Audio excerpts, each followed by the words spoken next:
सुनाया। अपन करने से बताया उस वज्र ताप के प्रभाव से मेरा आसन डगमगा उठा है। इसलिए मैं तत्काल इस स्थान पर जा पहुंचा जहां पर तुम अपनी शक्तियों के साथ रहती थी।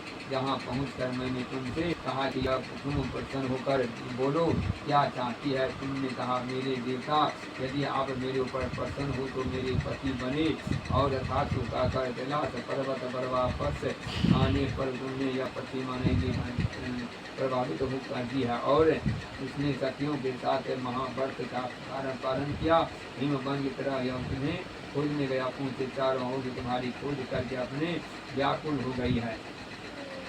पार्वती ने उत्तर दिया कि ही पिताजी मैंने अपने आपको शिव जी के हाथों सौंप दिया है। अपने मेरी बात को टाल दी, इसी कारण यह हिम मांगे प्रकार है मेरी पुत्री तुम्हारे यहाँ जरूर कुछ न कहूँगा और मुझे अपने साथ ले आई है। और इस प्रकार की विधि बताइए इसका क्या पुण्य है और फल क्या है। और शिव जी पार्वती से कहते हैं कि हे देवी मैंने समस्त स्त्री जाति की भलाई के लिए उत्तम व्रत कहूँगा, अपने सौभाग्य की रक्षा के लिए चाहती है। और रत्न पूर्वक इस व्रत को केले के खंभे आदि से सुमित करे और सुंदर रंग बिरंगे कपड़ों से टोकरा बनाकर चंदन आदि सुगंध से मंडप बनाए और सीधा और मेरी मृदंग आदि बजाएं लोग एकत्रित होकर तरह तरह के मंगलचार करने लगे। और मंगल पार्वती शिव जी का ने प्रतिमा बाप रोज दिन भर वास करे और सुगंधित पुष्प चंदन से मनोहर धूप नाना प्रकार नृत्य धंधे है। और उसने सात जन्म तक सौभाग्य प्राप्त होता है। जो स्त्री तृतीया तिथि का व्रत न कर अन्न भक्षण करती हैं तो वो 7 जन्म तक बंध्या रहती है और उसको बार दिन विधवा होना पड़ता है। वह सदा धैर्य पुत्र शोक के द्वारा की दुख देने वाले होती है। और वास करने वाली स्त्री अंत में घोर नरक में जाती है। और मांसाहार करने वाली बाधनी, दही खाने वाली और मिठाई खाने वाली तिथि और फिर खाने वाली तीज के अन्न खाने वाली टुकड़ी और फल खाने वाली मंजरियाँ, पानी पीने वाली झोंक, दूध पीने वाली सांपड़ी, रोज सोने से अंदरी हो और पति को धोखा देने से मुर्गी होती। इसलिए सभी स्त्रियाँ व्रत अवश्य करें।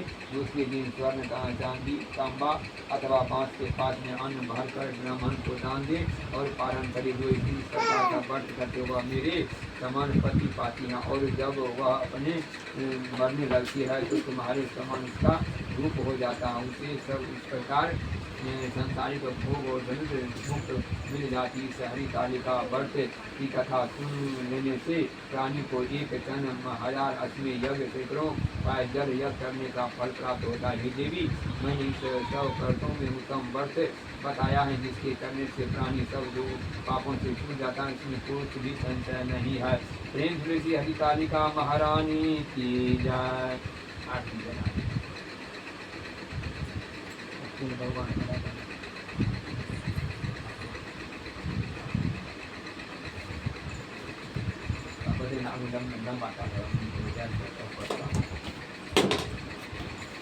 करता न था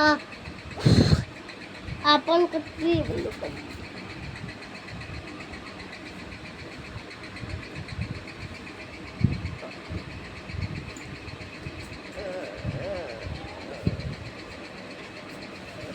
कर्पूर गौरं करुणावतारं संसारसारं मुनिनिद्राहारं दासन्तं हृदयरवीन्द्रो भवन् भवानी सहितं नमामि। कर्पूर गौरं करुणावतारं संसारसारं मुनिनिद्राहारं सदा वसन्तं हृदयरवीन्द्रो भवन् भवानी सहितं नमामि।